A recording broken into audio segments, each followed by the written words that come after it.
हरे कृष्णा। ये समझने के लिए हमें सबसे पहले युग परिवर्तन का रहस्य जानना होगा। अब इसमें रहस्य क्या है, बस आप मुझे एकदम ध्यान से सुनते जाइए, बहुत इंटरेस्टिंग है। शास्त्रों के अनुसार 4 युग हैं, हम सभी जानते हैं, सतयुग, त्रेता युग, द्वापर युग और हमारा महान कलियुग। तो ये चारों युग कितने साल चलते हैं, पहले ये समझ लीजिए। कलियुग जिसमें अभी हम जी रहे हैं, उसकी अवधि है 4,32,000 ईयर्स, जो कि महाभारत के अंत से शुरू हुआ था, जिसमें अभी सिर्फ लगभग 5,000 साल पूरे हुए हैं। तो 4,27,000 साल अभी बाकी है। उसके पहले आया था द्वापर युग, जिसकी अवधि है कलियुग की डबल, यानी कि 8,64,000 ईयर्स। उसके पहले त्रेता युग, जिसकी अवधि है कलियुग की ट्रिपल, यानी कि 12,96,000 ईयर्स। और पहला युग था सतयुग, जिसकी अवधि थी कलियुग का 4 टाइम्स, यानी कि 17,28,000 ईयर्स। तो ये सब का टोटल कर लेंगे तो आ जाएगा 43,20,000 ईयर्स। ये 4 युगों का एक सेट, यानी कि सत्य प्लस द्वापर प्लस त्रेता प्लस कलियुग, टोटल मिला के एक महायुग कहलाता है। यानी कि एक महायुग में 4 युग आते हैं और एक महायुग की अवधि है 43,20,000 ईयर्स। ऐसे लगभग 1000 महायुग ब्रह्मा जी की आयु के एक दिन के बराबर है। क्योंकि भूलोक और ब्रह्मलोक के टाइम स्केल अलग अलग हैं, तो ब्रह्मा जी का एक दिन यहाँ के 1000 महायुग यानी कि 432 करोड़ ईयर्स के बराबर है। अब भगवान कृष्ण हर महायुग के द्वापर युग में अवतरित होते हैं। यदा यदा हि धर्मस्य परित्राणाय साधूनां संभवामि युगे युगे। ये श्लोक तो आपने सुने होंगे। यानी कि ब्रह्मा जी के एक दिन में 1000 महायुग हैं और 1000 महायुग में 1000 द्वापर युग हैं और हर द्वापर युग में भगवान कृष्ण अवतरित होते हैं। और ये सभी कृष्ण भगवान विष्णु के अवतार के रूप में अवतरित होते हैं।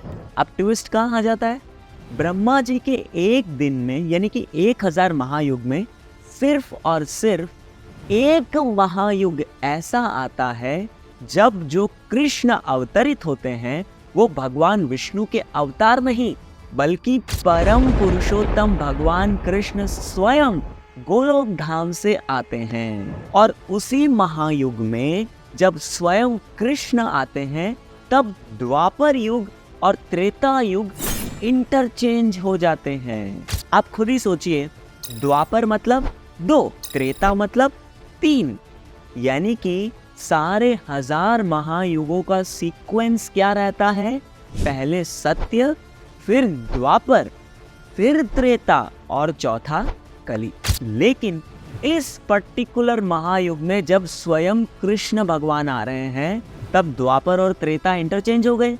तो सतयुग के बाद आता है पहले त्रेता युग, फिर द्वापर युग, और जिसके अंत समय में भगवान कृष्ण स्वयं अवतरित होते हैं, और आखिरी में आता है कलयुग। और आप ये सुनकर चौंक जाएंगे कि अभी हम जिस महायुग में जी रहे हैं, ये वही एक्सक्लूसिव महायुग है 1000 महायुगों में से। जब जो भगवान कृष्ण अभी 5000 वर्ष पूर्व आए थे, वो विष्णु के अवतार नहीं थे, बल्कि स्वयं परम पुरुषोत्तम भगवान थे। तो यहाँ जाकर हमारे प्रश्न का उत्तर समझ आता है कि वास्तव में परम पुरुषोत्तम भगवान कृष्ण ही हैं, और उनसे 3 प्रकार के विष्णु विस्तारित होते हैं, कारणोदक्षाय विष्णु, गर्भोदक्षाय विष्णु और क्षीरोदक्षाय विष्णु।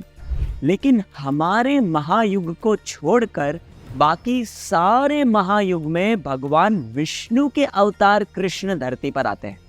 इसलिए ऐसा कंफ्यूजन हमारे समाज में देखने को मिलता है। आई होप आपको पहला आंसर इसका समझ आए। कंफ्यूजन का दूसरा कारण यह भी है कि शास्त्रों के अनुसार जब धरती माता, ब्रह्मा जी और सभी देवताओं ने क्षीर सागर पर जाकर भगवान विष्णु से प्रार्थना करी, और भगवान विष्णु ने रिप्लाई किया कि वे बहुत जल्दी धरती पर यदुकुल में जन्म लेंगे। भगवान विष्णु ने कहा जन्म लेंगे, और जन्म लिया भगवान कृष्ण ने। तो यह लीला से भी ये मिसअंडरस्टैंडिंग हो जाती है कि कृष्ण विष्णु के अवतार हैं, लेकिन वास्तव में परम पुरुषोत्तम भगवान श्री कृष्ण हैं। स्वयं ब्रह्मा जी भी ब्रह्म संहिता में इसकी पुष्टि करते हैं। दीपार्चिरे वही दशांतरमभ्युपेत्य दीपायति विवृत हेतु समान धर्मा यस्ताद्रगे वही च विष्णुतया विभाति गोविंदमादि पुरुषम तमहम भजामि।